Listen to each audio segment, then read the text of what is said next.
So welcome everybody to another episode of the Brewmasters Club cast. Here is what you have to look forward to in tonight's episode.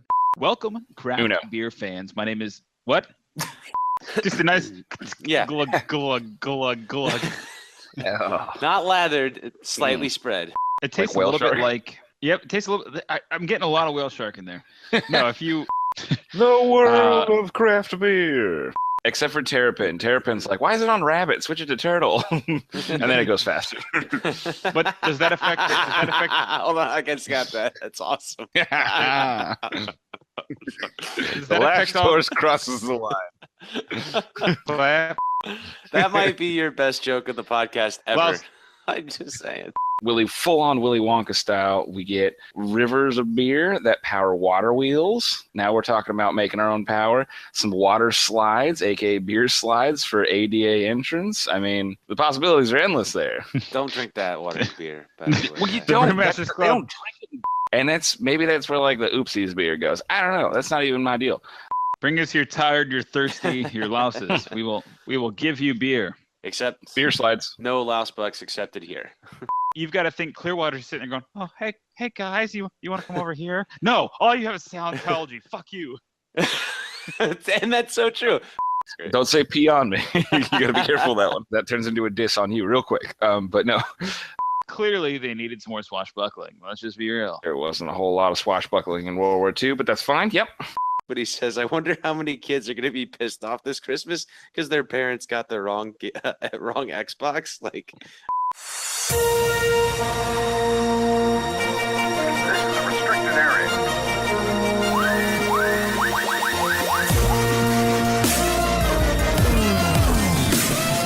Is this a drill or something? Negative. Fine by me. I hate drill. You crazy mother. Welcome to the official podcast of the Brewmasters Club, Craft Brews and Geek News. Sit back, pour yourself a pint, and let's get into it. Now here's the founder of the Brewmasters Club and your host, Donnie Gallagher.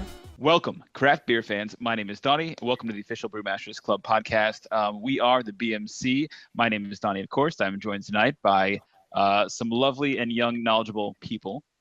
First off is Louse Man. How are you, sir? Well, very excited about tonight's show. Excellent. And then there is a power couple here that is here to report on some very interesting things. Mr. Ryan and Ashley, how are you guys? As always. Good.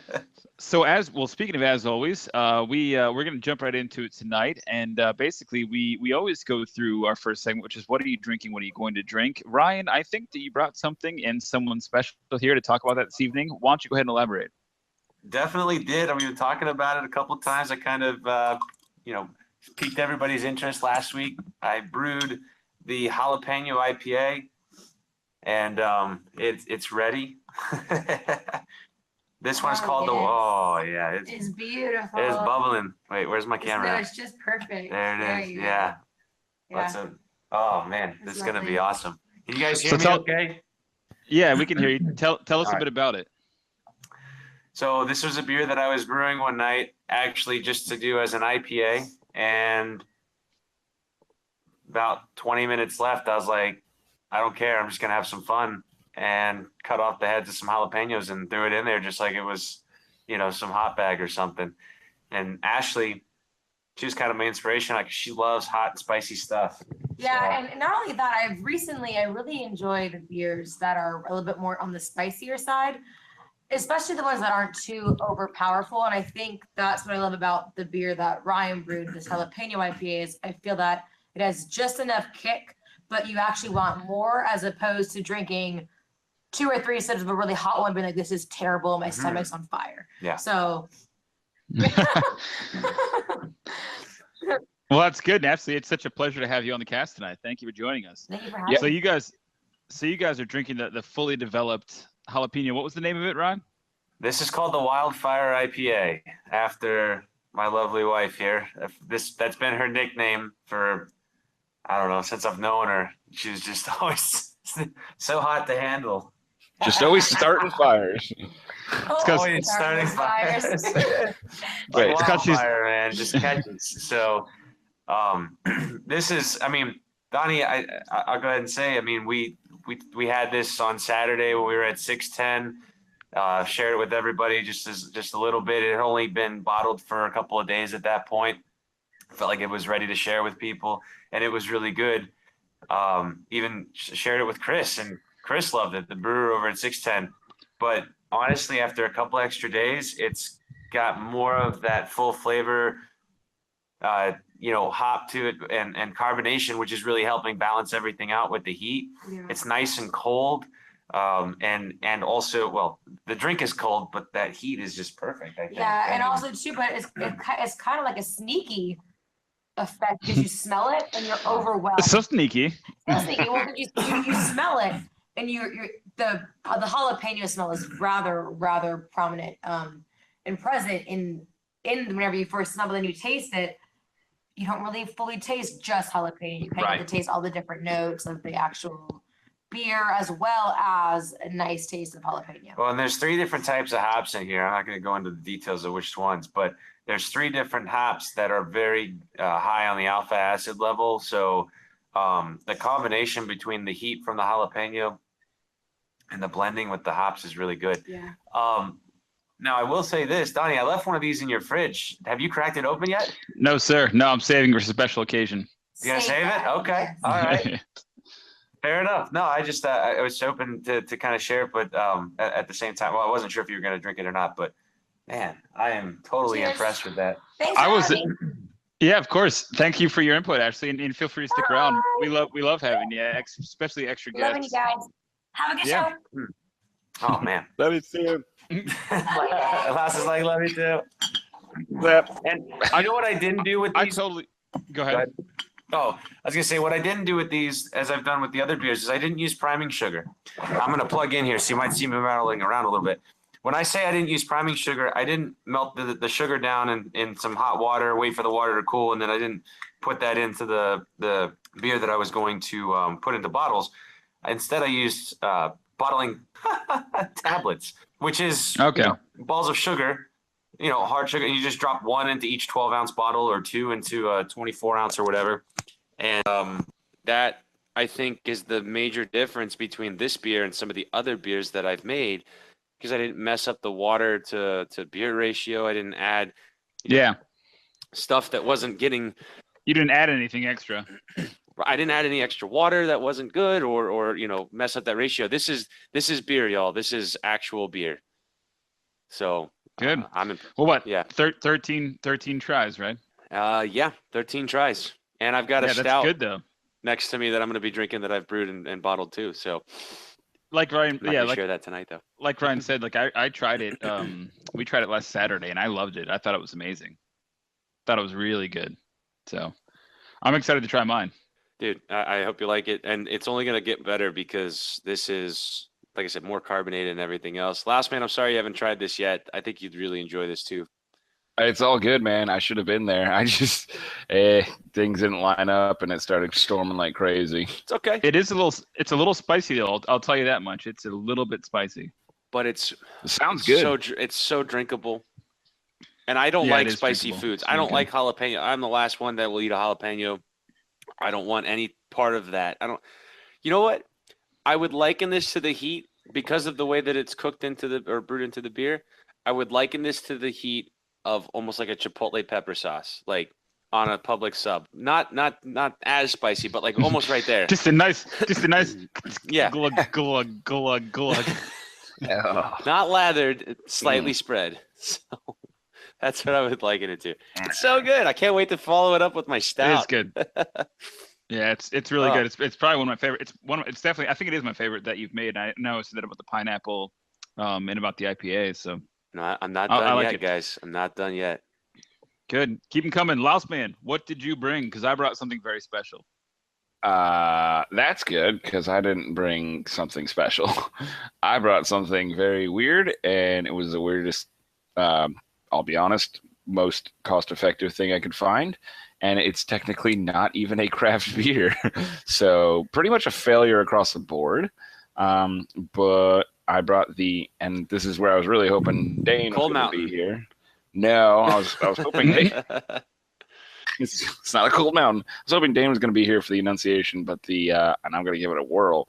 The Hinninger, the HB Hinninger. It's a premium lager beer, and that's made over in Germany. But it's kind of just it looked kind of flashy. Like I said, it was on sale, $6 for 6 of them. I couldn't go wrong there. And it is nothing special. Like I said, they have an interesting history. The company does, Hinninger, but they were one of the first breweries to start using cans after World War II. That's nifty, and they did pretty decent till the 80s, and then things just went terribly wrong for that company. So just went sour. Yeah, like they had like a cool like old silo that was very iconic, and it had a rotating like restaurant on top, and then that was like expensive, so they just bulldozed it after it was nominated as a historical monument. Don't know which one came first on that, but yeah, it just didn't go well for them. But turns out they still keep making it. Now I think the owner is in Ohio, so it's not very German anymore, and you can kind of tell. So, all right. Yeah. But the point is, they're still being distributed. So, all right. It's back their beginnings, I believe, to the 1700s. Yeah, it was 1655 is where they trace back their beginnings of brewing beer. Huh, neat. So, little extra hops to the mix. Yeah, of course. So great stuff. Yeah. Not really. Yeah, good.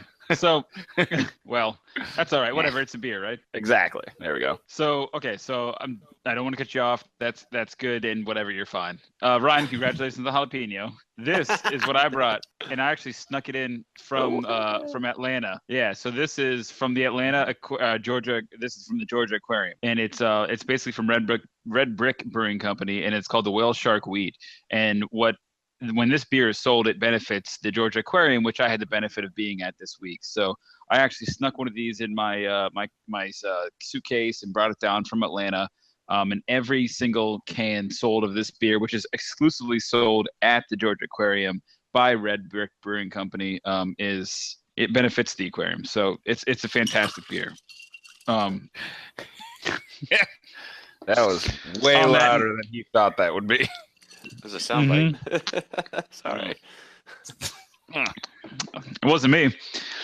Basically, Laos, what this one tastes like, it is a wheat ale, so it does taste it tastes like a little shark? bit like, yep, it tastes a little. I'm getting a lot of whale shark in there. No, if you drink Magic Hat, like a shock top, were poured together and mixed up, it kind of tastes like a wheat beer that's got a little bit of fruit note to it. And that's kind of what I think was the goal for this. Essentially, like it's a wheat beer that is featuring El Dorado, Sriracha Ace, and experimental hop varieties to create a soft, easy drinking beer with a fruity, tropical hop note and character. It's a perfect summer brew, and I give them that because it really is amazing. It's drinkable. It's just a fantastically drinkable beer, and it tastes phenomenal. So, and it benefits the Georgia Aquarium, which they have 4 whale sharks in their aquarium, which is crazy because each whale shark is about 40 feet long. They have like a family of manta rays, and it was an amazing experience. It sounds like that beer tastes like a granola bar.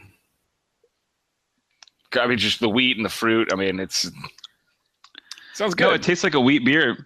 It tastes like a wheat beer that has, fruit laced in it as an adjunct, which is interesting. And there's not a lot, like it really does. I pull some of the same flavors from, say, like a Magic Hat, but I do get those same flavor profiles from a wheat beer, a traditional wheat beer, American wheat. So I love it, but I loved it so much about a second one and then smuggled it home. So that's it. How do you feel to be a smuggler? Yeah, that's great. Dirty smuggler. Smuggle the whale shark beer. Yeah. But it's good. So if anybody makes it up to Georgia Aquarium, I highly suggest you check it out. Again, you're supporting charity, so check it out because the Georgia Aquarium does some great research and conservation work. So anything else, boyos? I think that's awesome. Narp. All right. So moving on, the list we have here for our next segment, which is always our beer news and what's going on in the world of craft beer. The world of craft beer. There's a soundbite Okay. for you. That's perfect. Essentially, what I wanted to grab is we have a lot of E3 coverage here, and you guys tell me, because this is the list that I brought tonight was the list of America's top 5 growing breweries by volume. And I just thought we could talk about it because after this article here, Brian, I have an article I think that you're going to love. And it has to do with our local area, and it's downtown Clearwater. So I want to get into that one in a second, but just to like reverb when this list just popped out, and there's a couple breweries on here that we really like. And that was, I guess, number 1 with the most growth that's happened over the last year was Firestone Walker, which I don't think I've had. So their volume was 361 barrels produced in 2016, which is great. But in terms of growth, it was substantial from what they did in previous years. So the kicker behind this one is that they have like a $15 million brew house expansion that was launched recently, and that added 250 barrel brew house to their existing system. So it's a true craft brewery that is growing substantially, and that is important. So we just wanted to, give a shout out to those guys. That's awesome. Second one on the list, brewery, Laos. You talked about them, I think, 2 episodes ago with the Oberon. So that's awesome. They did 421,000 barrels produced in 2016, and that was due to a $50 million, well, in part by a $50 million expansion that they had in 2015. They saw an increase of 50,000 barrels per their capital last year. So that's substantial. Pretty cool. Love it. So that's a lot of growth. So then you go down to number 3, which is the Rheingeist. If Dane was here, he could probably pronounce it better or worse, depending on how he says it. But they're out of Cincinnati, Ohio, and they're a very small brewery. So they produced 56 barrels in 2016. However, they did 10,000. So they did 31,000 in their second year, and now 56,000. So the rate of growth there is substantial. Their new 60 barrel system actually allows them to get to a 100,000 barrel capacity this year, and the anticipated growth is 85 to 90. So that's pretty cool. So that's huge growth. And again, this isn't pure volume; it's rate of growth, which is still impressive for these small breweries. The last 2 here, we have New Glarus out of Wisconsin, 214, and they did a 20,000 barrel increase just in this last year, which is again substantial. The last one is Modern Times Beer out of San Diego. They only produced 40,000 barrels in 2016, but that again was around the 10K mark for their growth. So we actually have a whole list of everybody in terms of barrelage growth and how they stacked up. But again, that's Firestone, Bell's, Rheingeist, New Glarus, Modern Times, and then it follows by Jack's Abbey, Surly, Gordon's Birch. A lot of these are hard to pronounce, but where's Dane when you need him? That's right. Funky Buddha's on here, which is in Florida, which is interesting because they're a great brewery, but their stuff's kind of everywhere. Green Flash is on here. Three Floyds is on here. Maui Brewing. They're good. Yep. There's a lot. Crazy Mountain, close to what Dane's personal favorite. Shout out to Revolution Brewery out in Chicago. Been there. Love you guys. Good stuff. If anybody I think it's neat. listening to the podcast knows where that's at. But I mean, some of these brewers are flaunting 127% growth, 50% growth, 73% growth, 80%, 97% growth. I mean, that's substantial. Yeah. And that's just from this time last year to now, right? Yeah. Essentially, it's calendar year, so it's 2016 over 2017, or compared to, it's huge. It's huge. 127% out of Montauk Brewery is huge, man. Even if it is small numbers, it's still growth like that. Discredits the argument of the craft beer bubble, or what they said was the bubble, because they're just trying to say, well, craft beer can't sustain this growth because everything else that's tried to sustain growth like this has failed. Well, you're looking at massive growth numbers, and it doesn't show any signs of failure. So I think it's a big hell yeah, Yeah. I mean, can one company get to or one brewery get to a place where, I mean, that one brewery was jumping up 20,000 barrels in 1 year. I forget which one that was. That was It's probably number 3 or 4. Ryan Gist or whatever. I think they were at 10,000, then 31. I mean, for an individual brewery, I mean, they might hit a capacity at one location that they might max out at, and that would force them to get another location if the price was right. Well, that's like Tampa Bay Brewing Company. I mean, they're forced to get a second location, which again benefits nothing but craft beer in the industry. So I think that's exactly. Awesome.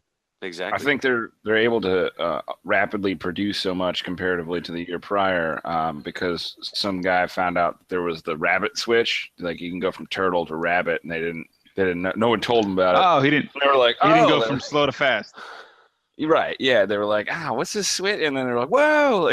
And then barrels just come flying off into Home Alone style. It's just one theory. They just hit the fast forward button to 120. Yeah, they just like a lawnmower. They're just like, why is it on turtle? It's the turbo button, right? They hit the turbo button. Yeah, get some NOS. Except for Terrapin. Terrapin's like, why is it on rabbit? Switch it to turtle, and then it goes faster. But does that affect? Hold on, I just got that. That's awesome. The last horse crosses the line. That might be your best joke of the podcast ever. Well, I'm just saying. Well, does that affect the brewers that are in there actually pouring grains and stirring shit up and boiling? Do they all go in fast motion now after you hit the turbo button? It's like when you flush the toilet, they're all like, "Where's it all going?" I don't know. I just imagine they all have big spoons, and they're all just like, kind of like the three guys. What is it? Snap, Crackle, and Pop. Like all brewers are that size, correct? And they sit around a giant bowl that looks like cereal, but it's all the mash and stuff. Yeah, that's how I imagine it happened. Even though I've been to several breweries and seen it actually done, and watched Ryan do it. So no, it doesn't really happen like that. Yeah. All right, fine. The next story, Ryan, I really wanted to make sure that you cut eyes on because it has to do with, again, the private sector and the brewery incentives to encourage restaurant and brew pubs to join and to be established and to renovate and to innovate in the downtown Clearwater area. And this was put out by the Tampa Bay Newswire, which essentially is the news PR, press release kind of distribution center for Tampa Bay here, which, by the way, is like the top 3 beer city in America. So it's very cool right now to be here. But the City of Clearwater Redevelopment Agency is starting a bold financial initiative where they're actually offering, trying to attract restaurants, brew pubs, anything that that can bring young people and new ideas and innovation to Clearwater. It's called the Anchor Tenant Incentive Program, which was approved by the city just a few days ago, which is basically a loan to grant program. So think about that, loan to grant program, up to $250,000, $250,000 to participating property owners and commercial tenants in downtown Clearwater. Think about this. So you own a restaurant or something that is thinking about expanding your product offerings or whatever. You've heard about craft beer, all this kind of cool stuff. Why not start a brew pub there and, Bob's Corner Side Diner, whatever the hell it is. The city of Clearwater is actually going to give you $250,000 of loan at first. After 5 years, and we'll get into this, it becomes a grant. It's amazing. There's a few things that you have to include to renovate your building or space to accommodate this. Basically, the ADA Act, so Americans with Disabilities, fire protection code requirements, air conditioning and heating, plumbing and electrical, structural stabilization and repair of foundation, footers, load-bearing walls, room and space reconfiguration, including wall relocation. So if you have confined spaces, knock the walls out, make it one big space so you can fit more people, and energy efficiency enhancements. Now, that is not only what's included there, but essentially these participants, once they're established or once they actually get into accepted this program, every year that the business is there and operating, 20% of the loan is forgiven, right? So year 1, 20% is knocked off. Year 2, 20% is knocked off. Year 3, 20% is knocked off. After 5 years, the remaining balance is converted into a grant. Just is that wiped because off. then not wiped off because the business still has to write it off for tax purposes and things like that. Yeah. But a grant is substantially more helpful than a loan because the loan needs to pay back. So course, with interest. I think that's cool, man. What are your thoughts on that process? And what do you? I mean, you've been saying that city legislators need to this kind of an incentive to get more and more breweries and brew pubs and craft beer establishments started. Well, I mean, what were your thoughts on this article? I saw this and instantly thought of you. The question I was just going to ask you is, it's already for a restaurant that's established. So you then you they can want to apply convert to it, or is it somebody like me that's wanting to open a brewery but has to do it as a restaurant to open a brewery? Like, I guess that's where I was a little mixed up. Is that what you want? To have a brewery or to have a restaurant? Ryan's Rib House and Brewery. I mean, I for one, I think the incentive that they're looking for is going to pay off, because they're saying, hey, we'll take the risk of you wanting to expand into the world of craft beer to help your restaurant, if that's your case, if you already have an established restaurant, or maybe it's one of those people that wants to have a restaurant. Like, we'll help you, and we'll take the risk that you're going to do this for at least 5 years to help pay back whatever loan we give you, and then, like you said, turn it into a grant. But also at the same time, I see that they're desperately, maybe not desperately, but trying to build Clearwater to be more than just a beach. Clearwater is pretty big. There's different parts of it that you can go to, because it's not just talking about Clearwater beach area. But I like the incentive, and then they're even saying, like, hey, we're going to share this risk with you for 5 years, and then after that, it's you're going to make it. Like, we want you to succeed. We don't want you to just get into it, give us all your money, and fall apart, because we want growth. And then what's going to happen is you're going to grow, and then there's going to be things around you. Like, the perfect example is Zephyr Hills Brewery. Other things are growing around that. So, that's what they're hoping for. At least I think that's a great outlook to getting more development down in Clearwater and the surrounding areas. If that's kind of where you were going with that. No, totally. Laus, did you have a point on that? Because I have a couple for what Ryan said. Absolutely. So absolutely, if those are the requirements, I feel like you can, to a very creative person, you can sort of mix all those requirements together. We're talking about, I deal with ADA doors all the time. I mean, things like that. There was a energy efficiency. What happens if I'm talking full-on Willy Wonka style? We get rivers of beer that power water wheels. Now we're talking about making our own power. Some water slides, aka beer slides, for ADA entrance. I mean, the possibilities are endless there. Don't drink that water beer. By the way. Well, you don't. Brewmasters Club. They don't drink it. We don't advocate. We're not an advocate for beer slides. They don't Not drink for it. Willy not Wonka. for ADA purposes. I'm just saying, they'd all get a life jacket. Although, to his point, he was talking about energy efficiency at that point. Oh, geez. See? And maybe that's where, like, the oopsies beer goes. I don't know. That's not even my deal. But I think it's pretty cool. That beer that's brewed with actual piss. Yeah. You guys didn't hear it. Yeah, You guys maybe didn't read one. that article, did you? We'll have to share that on the next podcast. But Donnie, what were some of your points? Fine. Well, so my points are, Ryan, I think it is, it's a little unclear from the press release, of course, but we could simply inquire with the city to find out what exactly their intentions were for something. Say, if you were going to, hey, I want to bring in a new business, are you interested? Because this is clearly geared towards the startup or towards the smaller business. It's not geared towards the world of beer stepping in and then expanding their location for a measly $250,000. That's not what it's geared for.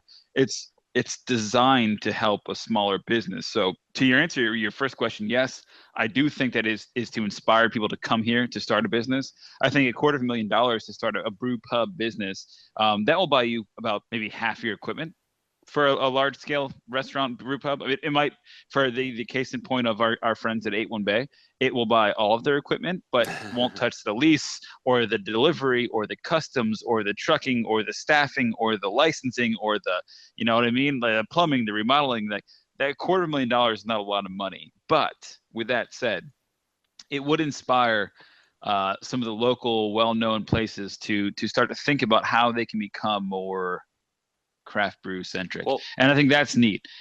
And it's a lot more, like you said, it brings buddies. So You established that as a beer section, as Tampa has established itself as a beer town.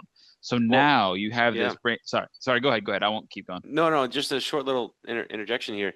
When I went to the Badass Beer Fest a couple weeks ago at Tampa Bay Brewing Company, I met the head brewer for it's always been a restaurant, Eulalie, and now they're brewing their own beer. It'd be great to see if I could reach out to them and well, they go ahead. Oh, they started as a brewery. Oh, they did. Then they became a restaurant. I'm sorry. Tim Shackton is my bad. They started at the same time. Tim Shackton is a good friend of mine. Oh, well, then my apologies. I misspoke. I thought they started as a restaurant and then did the brewery part. That's what that's the story. The Columbia. The Columbia was the restaurant.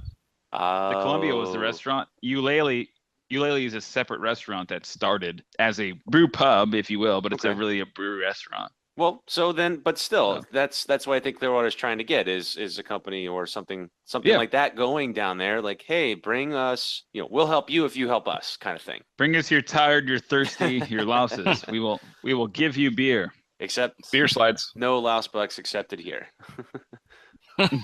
So whatever, these city bucks are just as good.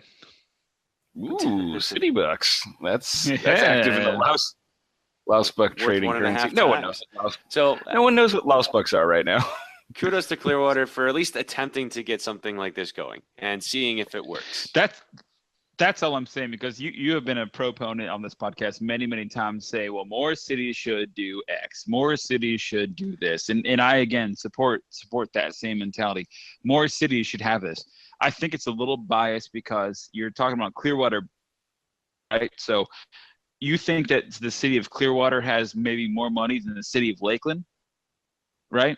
Like the city of Clearwater, due to its beaches and its hotel tax and its property tax and its beaches tax and its insurance tax and all that kind of shit that it has, it's probably one of the richer cities that are out there, which is not to their fault. I mean, I'm saying, like, take that good money and spruce up the area like they just did. They just completely, over the last 5 years, revitalized the whole Clearwater Beach city, the city of Clearwater, right? So now that you've got the property there, get all these businesses in here, right? Get all these, make it a beer capital. Make it so that you're at the beach and you want to get these 21 to 40-year-olds in here. Bring some breweries in. Make it a beer place, right? You can't drink on the beach, but that's okay. You can drink everywhere else. And no swamp tax. But also, you have to think right next door to Clearwater.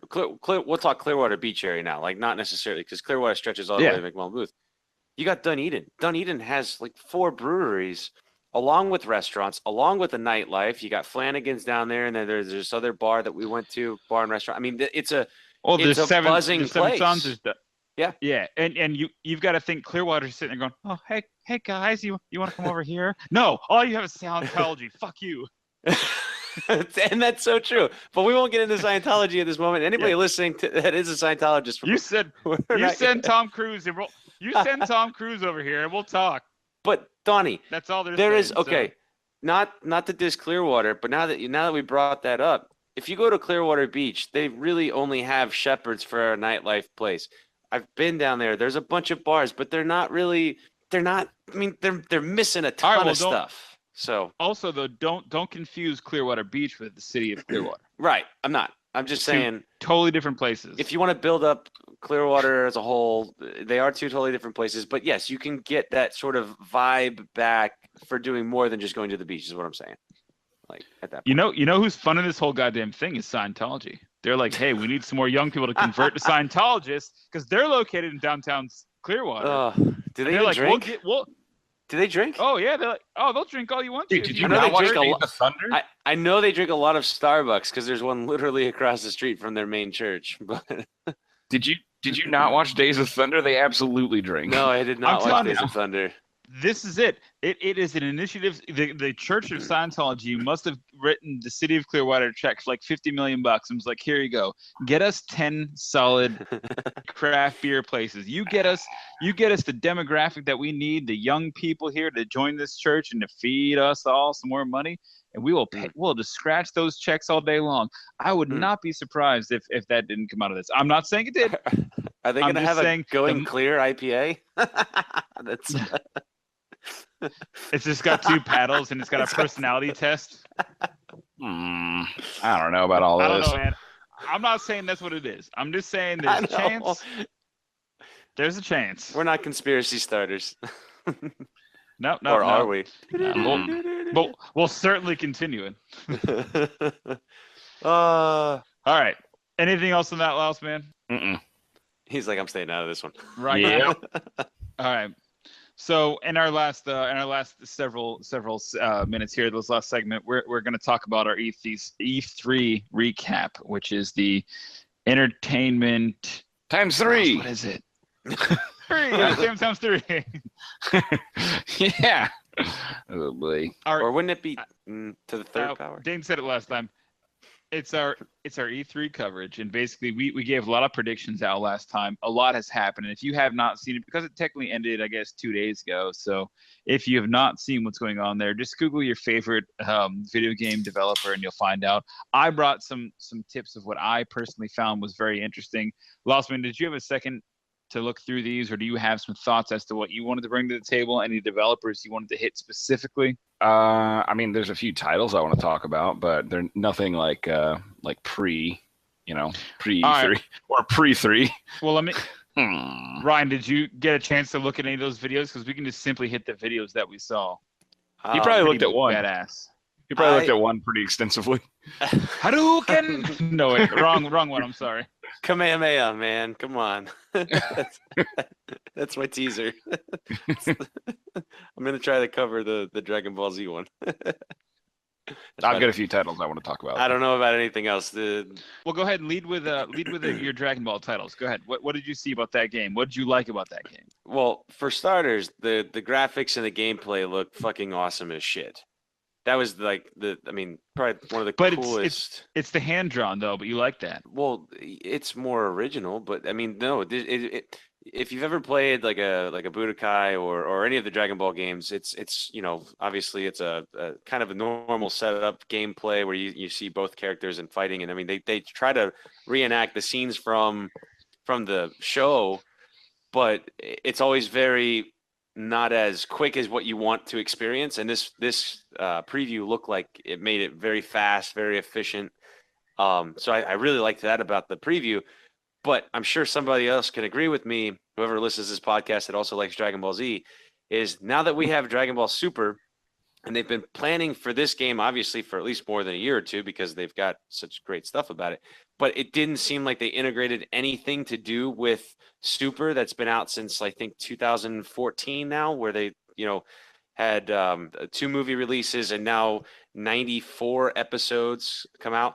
I mean, there's so many characters from this. I would just have loved to have seen a preview or at least a little teaser of Beerus the Destroyer or Whis or Hit, or even some of the other universes that they've got going on now, even Goku Black, which I don't know if you guys kept up with the show, but I was disappointed that they didn't at least tease something to the effect, because we've had so many Dragon Ball games, Dragon Ball Z games, Tenchi 1, 3, whatever, Budokai, however you want to look at it, but they're all the same characters. I'm not saying we're tired of the original characters, but I'm saying you can only play with those guys and different, they can only transform so many times and turn into Super Saiyan 3s. But now we want to play with Super Saiyan or SSJ Blue. Now we want to play with Goku Black. Now we want to play with Hit. Now we want to play with these other characters that they've been integrating into the Dragon Ball world, if you will. And I just didn't see that. So maybe it's an unlocking thing, or maybe they'll have an expansion pack. I don't know. I'm not saying that there is or there isn't, but if they've got the technology to do it, that would be fucking amazing. The last like Dragon Ball that I was into was literally like the 90s cartoon, watching in the 90s, and it was all hand drawn, same kind of animation. They had the green guy who I forget his name, but I loved him. He was and Goku was still trying to get the 7 Dragon Balls, which was cool. But they kind of had the same power ups, and it literally looks like an episode of that, when you're watching the fighting and the gameplay. So I really like that. I thought it was very cool. Which is what fans want, because we want to watch the show even now and have it be that same feeling that we've always had as a cartoon or anime. Anime. Thank you. Japanimation. Anime. We love that feel because and the technology is great. I mean, the Attack on Titan, they've got fantastic graphics, and the newer Dragon Ball Super is fucking amazing with that. But they also stay very true to the original, and that's what we as Dragon Ball fans, Dragon Ball Z fans, and now Dragon Ball Super love is that originality of and it makes them feel almost more real lifelike, if you will, and more to our childhood with what we grew up. Very true to that. I'd like to just say real briefly to the fact that they're not incorporating some of the characters that they maybe should, some of the different characters that they keep repeating the same base cast and whatnot. Welcome to the fight of Star Wars versus expanded universe. Like, you've just been indoctrinated to that fight because it happens all the time in these types of things, and you wonder, you're like, oh man, I want to know more about this guy, and they're like, oh well, he's just kind of expanded universe, like he doesn't really, it's not a thing. And then it just kind of goes away. No, that's nothing. Yeah, it's just now you can't do that because now. So we get frustrated like that too in different realms, if you will. Yeah. No, that makes it. Well, then I know your pain because when I saw the game, I was like, yeah, I'm gonna see Super Saiyan Blue, or I'm gonna see at least Golden Frieza, and that'll tease the rest of them. It just wasn't there, and I was like, man, you just keep what do they call that when you just keep kneading the dough over and you just keep recycling through stuff. It's like, it's been done before. The game might be better, but where's the new guys? That's what I want to see. The kneading the dough thing, that's me actually baking. I don't know when to stop. I figure I need to keep going. Anyway, that was my take on it. That was the only one that I was really connected with. So that was a 3-second pause before anyone felt interjecting. That's interesting. All right. Lostman, from this list that we were talking about, what did you see that you thought was just amazing, or what are you most excited for? I've got some sad news for you, gentlemen.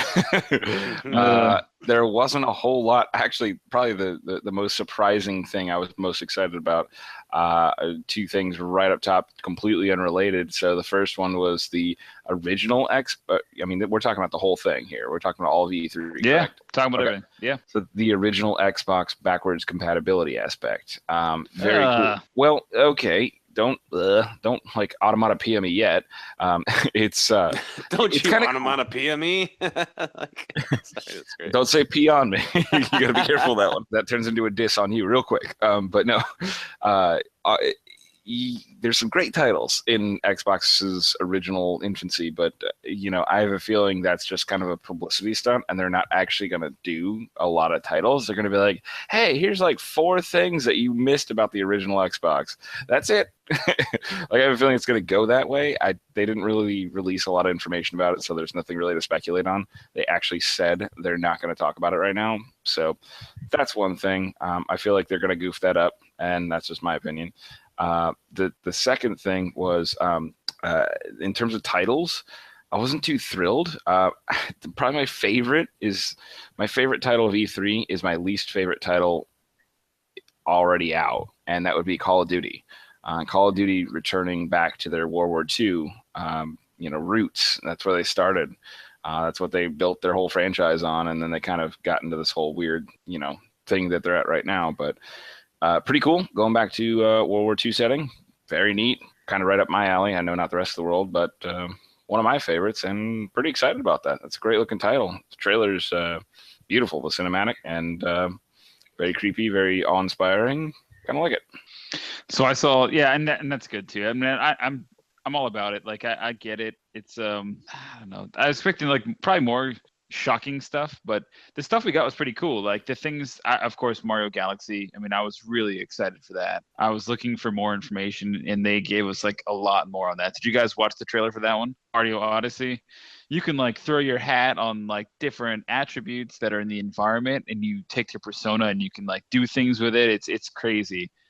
They just showed a whole lot more than I thought they really would. So I was excited to see that.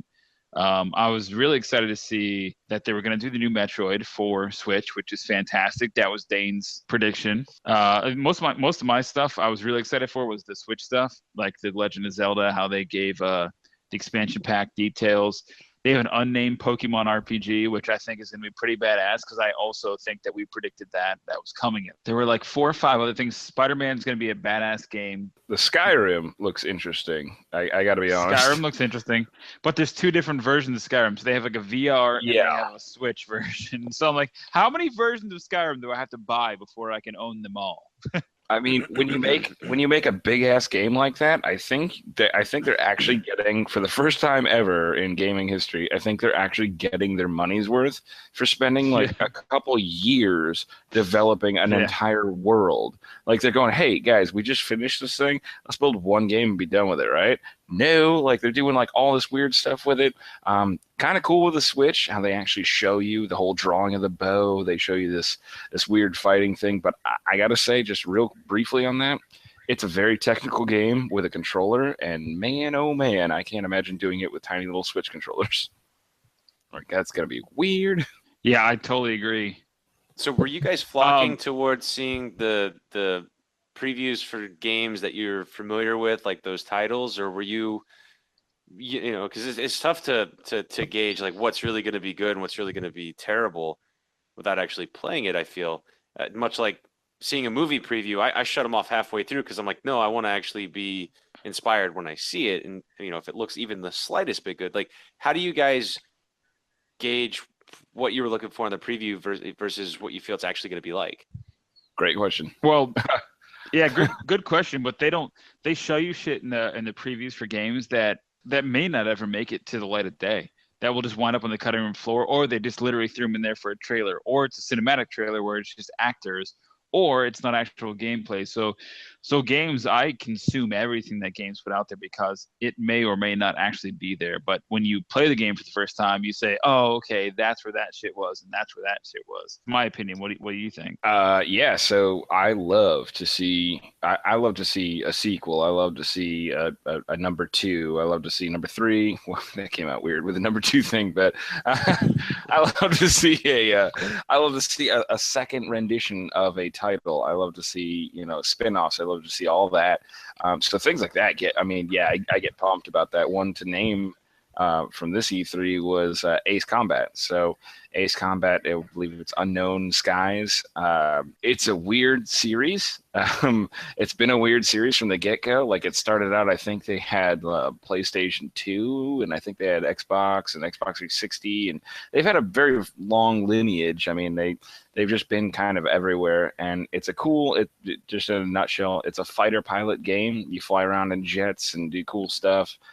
They've gotten goofy with some of them. They've kept them pretty true on other ones, but you know, it's neat. It's a neat game to watch, neat trailer to watch. But man, oh man, they're made by Bandai Namco, I believe is, you know, kind of, you say it all in one word or one sentence anyways.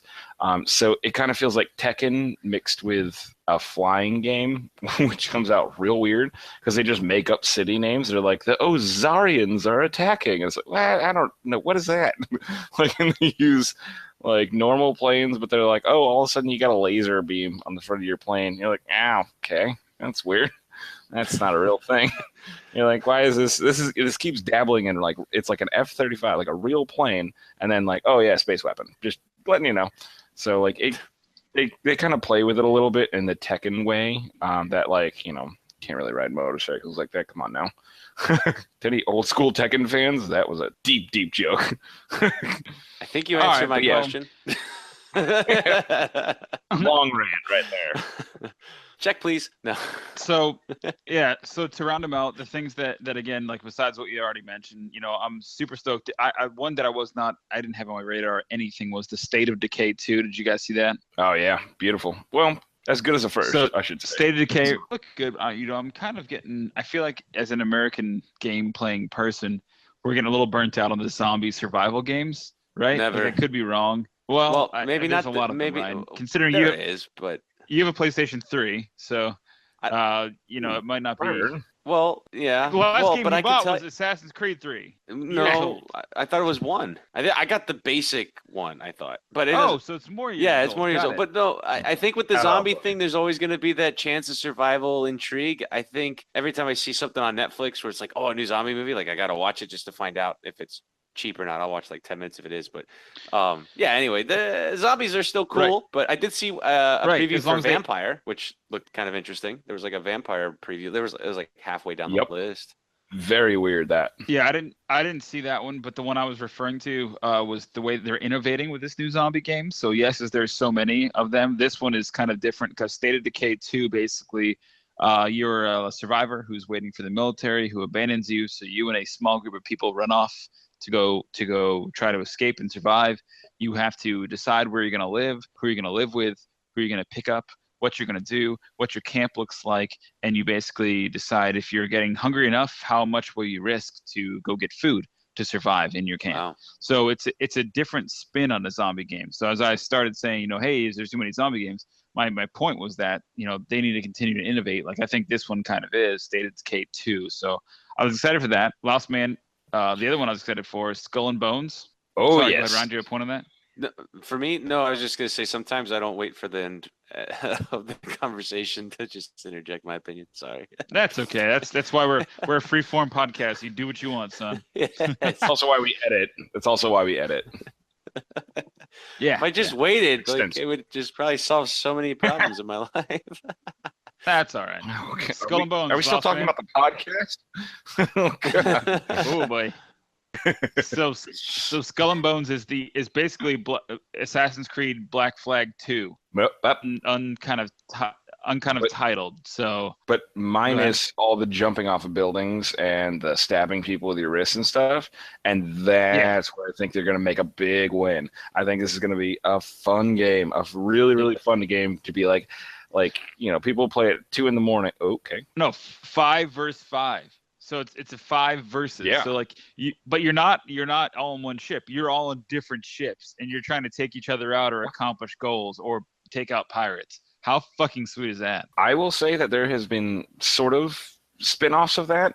Beforehand, I would say, a couple of years ago, the Battle Stations Midway comes to mind. That was one where you commanded World War II ships, and there was like 10 to 15 people in a game, and you would all just go be like, hey, we're all just going to take this island over, and like, who knows, and the submarines would be like, ha ha, and the battleships would be like, oh, I'm going to get you. Like, it was just fun because everyone would be looking at each other. I like this one. I think will be more fun because it's in pirate times, and you're forced to not be, so you can't be a plane, you can't be a submarine. You're on a boat, trying to shoot people with cannons. I think it'll be pretty cool. Yeah, there was no swashbuckling in Battle Station Pacific. Well, that's what you needed. No some more Clearly, they needed some more swashbuckling. Let's just be real. There wasn't a whole lot of swashbuckling in World War II, but that's fine. Yep, we'll just move on. I got a quick question real quick, because obviously I'm not the gamer, but I'm more movie guy. But if you buy a video game, how many hours of gameplay do you feel you've got to not pass the time, but play that game for to know it's a good game? Like, is there or to beat the game? Like, is it something where you want to spend a week playing and be done and like finish it, or is it something that you always want to be building upon? Like, how does that play into what you guys are talking about with that game or one of the other games? Open literally the biggest can of worms with that question. It 100% depends on the game, man. I mean, some people talk about 80 hours into a game. That's 80 hours of them playing. Hours like they started it and then 80 hours It's later. been 80 hours, yeah. Yeah, it's literally they put in 80 hours. They did maybe an hour here, an hour there, maybe 5 hours there. That's insane. Those are like your Morrowind RPG type of games where you basically assume a role, create a life, and live out your legacy. Like, and then there's other games where it's just like Halo, like, smash a bunch of shit and see what sticks, and maybe you blow up your friends. It's cool. Maybe you'll be on their team next time. Like, and then you're done with it. But with that said, like Ryan, if you looked at how much time Laos himself has put or Dane has put against like Halo 5 or Battlefield or whatever, it would probably make you throw up over the last 5 years. Am I right, Laos? Like we're talking over a couple hundred. The way that Battlefield works, I've probably spent over 80 hours in an M1 Abrams, just like in that specific tank. Just in that one plane. So it took me 80 hours to beat The Legend of Zelda. So and I'm now over like $1.15 because now I'm just trying to pick up all the side quests and stuff that I didn't beat before. So you can spend some time in that video game. And that's just one video game, right? Like I've got countless hours with Halo 5 and Halo 1 and Halo 3 and all that stuff. So No, I just figured I'd see how you gauge it. You know, like that's you know, you obviously got to play more than 2 or 3 hours, but ones you come back to, because a lot of the first-person shooters like Battlefield and like Battlefront and Battlefront 2, hopefully, which will do better, which they also announced here and gave some trailers, some sticky trailers to. You're gonna play it, sure, for the storyline, which the story of any regular game is like 4 hours. A more intense game like Zelda or Skyrim is 10 to 15 to 20 hours, and some like the Xenoblades and the Final Fantasies are up to like 100 hours, where you have to play that just to beat the story. That's insane. Yeah. You play the game that fits kind of like your style, and that's how much time you put into it. So. I had two more games, and then I'm done with this list. And then we got to wrap it up. Laos, first off, that's probably scared the shit out of you too. Doom VR. Because what does Doom need? To be sucked onto your eyeballs, which is why I want to get a PlayStation 4. Oh my god, they did that. Oh god, because that game is terrifying as shit already. Yeah, terrifying as shit already, and now they're just making it more terrifying by putting it right in your face. Lord have mercy. Another game trailer that I saw. Not VR, but it was Metro Exodus. Looked terrifying, again, because there's little tiny monsters that jump out at you, and you've got breather masks and bigger monsters. It's like the nuclear fallout. You're in Detroit or something. It looked crazy. Great series. All the Metros, fantastic. Highly recommend them.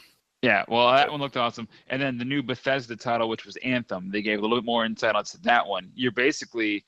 it's like Halo, but you have more powers and you're more customizable. So you've got a jetpack and you can kind of fly, and you can customize your mech, which is really just like an Iron Man suit, and you can do whatever the hell you want to, which again is insane. So really looking forward to. Most of those titles were either PlayStation or Xbox, really.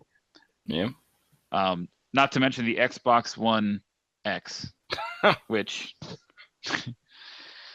oh boy. Operates at 8 teraflops. Great. 4K, amazing. No one, if you can afford a 4K TV, I guess you can afford one, but that's about it. I don't know what the hell they're trying to do. Ryan, I know you'll be the first one lining up for the Xbox One X. I just bought my tent from the Amazon link below this video, and I'll be setting up. Good, as you all should, is to use that Xbox or that next Xbox, that Amazon link. I did like if I can share. I'm gonna throw Dane in here real quick because I did like his text. So Dane gets all the credit for this, but he says, "I wonder how many kids are gonna be pissed off this Christmas because their parents got the wrong Xbox." Like, I think that was hilarious. And I completely agree, and that's what they ran into with the Wii and the Wii U, right? Auntie hears that she just really, her grandson or her kid, her nephew really wants a Wii, so she goes to Target, right, and she buys the Wii, and she doesn't realize that the Wii and the Wii U are different. so the little kid is just very disappointed, at Christmas time, and you know what though? Fuck you, because if your auntie is out there buying you a $600 console, then guess what, little Richie Rich there? Then you can afford to buy a new one. That's all I'm saying. That's true. Have Auntie Walker. Or here's the surefire way to clear that up so that doesn't happen. Just tell them it's the $600 one, not the $300 one. That's. But little Richie Rich will know the difference. So it's Auntie Clarice that won't, but that's regardless. Sure. So I know. That's the thing. Oh Lord. All right. So that's it. So that's our E3 coverage. That is what we are looking forward to. Boys, are there anything else that you really want to touch on before we end tonight? That also reminds me of one in Lakeland, but no one's going to come to it. It is a craft beer tour. Actually, like Cigar City is going to be here. A few others. I only briefly saw the ad, but that's going to be June 24th. Super fun. That sounds fun. No, and part of that. That's great. And just before we deviate from that, to Dane's point, and again, he also texted this, Metroid Prime, as he called, is coming to the Switch, which is awesome. We're getting a new Yoshi, which is awesome. He's excited for the Pokemon. And we're just all overall excited to get some of these games. Dane was apparently on the fence about this, but some of these games are coming out, and it's going to, get him to be revitalized as I will. That Spider-Man game I heard is badass. Go to these beer events if you can, if they're in your local area. It sounds like a lot of fun, both those in Lakeland and here. Boys, where can the good people find you? Ryan, please let us know. Yeah, hit me up on Twitter, and more recently, I think it's Instagram. I'm still trying to figure out how that whole thing works. I got one photo of me brewing beer at Brewboy813. So let me know what you guys want me to brew next. And Mr. Lossman? Twitter and Such solid. Scene. You can find me and Scene. You can find me and all of us here at the Brewmasters Club at #Brewmasters Club or Brewmasters Club Cast #, or you can simply just use the @ you can add us, mention us on Facebook, Twitter, Instagram, YouTube, at Brewmasters Club, and we look forward to talking with you guys next time. Laos, as we always say to close out every week of the podcast, our famous catchphrase, Yabba Dabba Brews. no, one more time. That came out really I like that really one. crunky. Okay. Yabba. Okay. And clean cut. Here we go. Jesus. Okay. You done, Giggles? No, I'm not. That little switch on your mic. You can really do it. 25. I can do it. He's been muted. And a 1. A Yabba Dabba Brews. End scene. You've been listening to the official podcast of the Brewmasters Club, Craft Brews and Geek News. Grab a beer with the guys and be sure to subscribe to catch additional content. Add this podcast to your favorite RSS feed or iTunes. Chat with the guys on Twitter at Brewmasters Club and Facebook and online at www.brewmasters.club. Cheers!